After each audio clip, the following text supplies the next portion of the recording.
Assalamualaikum warahmatullahi wabarakatuh. Salam dan bahagia Bapak Ibu Guru. Perkenalkan, nama saya Rike Nucayansi, peserta PPG Praja Batam, Prodi PGSD LPTK Universitas Bengkulu.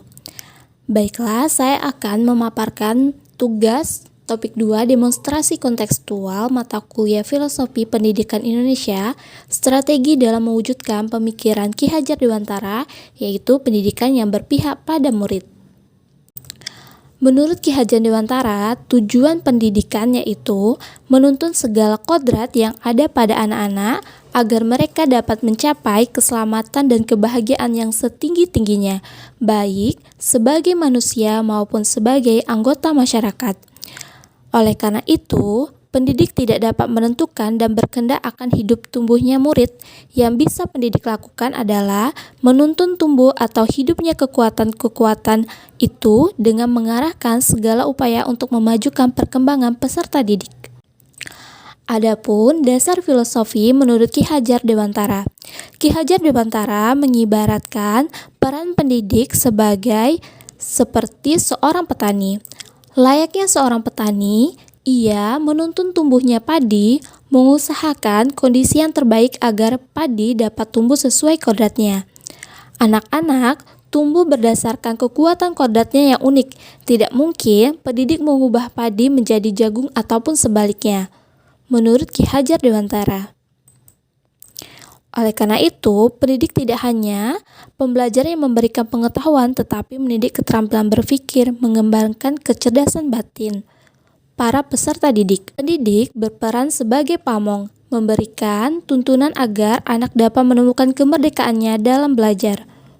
Oleh karena itu, dapat disimpulkan dari pemikiran filosofi Ki Hajar Dewantara, dapat disimpulkan bahwa menurut Ki Hajar Dewantara, tujuan pendidikan itu memerdekakan manusia.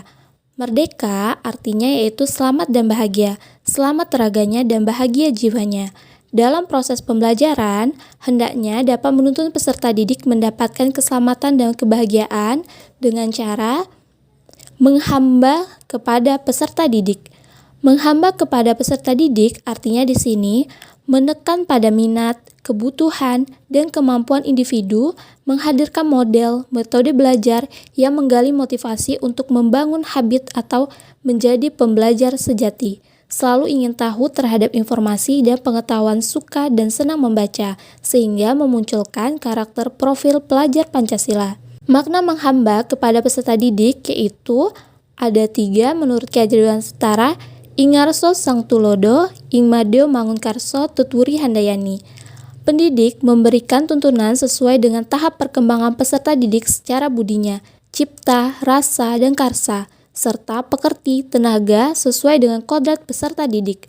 Tuntunan yang bersifat menyeluruh dan tidak lepas dari aspek sosial kultural. Jadi, pendidikan berpihak pada murid disesuaikan dengan konteks diri murid dan sosial budaya daerahnya, serta disesuaikan dengan kodrat alam dan kodrat zaman. Strategi mewujudkan pemikiran Ki Hajar Dewantara yaitu pendidikan yang berpihak pada murid.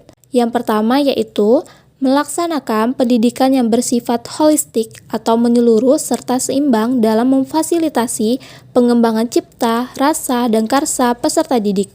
Kedua, melaksanakan pendidikan yang komprehensif meliputi aspek kognitif, afektif, dan psikomotor.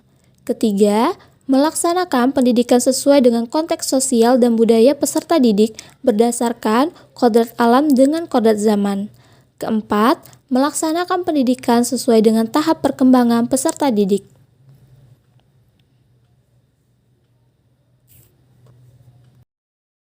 Maka, sesuai dengan kekuatan sosial kultural peserta didik, dapat diterapkannya pembelajaran yang memiliki nilai karakter gotong royong, diantaranya dengan menggunakan metode diskusi, tutor sebaya, memberikan kesempatan kepada peserta didik untuk berkolaborasi dalam memecahkan permasalahan.